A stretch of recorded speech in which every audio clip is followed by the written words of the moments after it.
Hello guys, magluluto ako ng adobong chicken. Yan po ang aking chicken, malinis na malinis.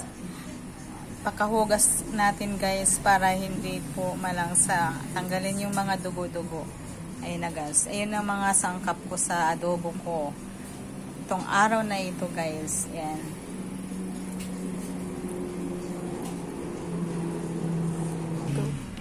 Ito na guys. Mag-umpisa na ako magluto ng chicken. Ipiprito ko muna yung chicken guys.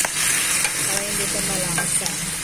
Tapos guys, yan na guys. Ipiprito ko muna yan. Para hindi ko malangsa.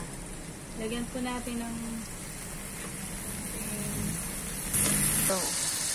Malamamsi. Ayun na. Igigisa na natin yung adobong chicken. Yan naman siya. Pinirito ko na, tapos may pinirito yung chicken. So, magigisa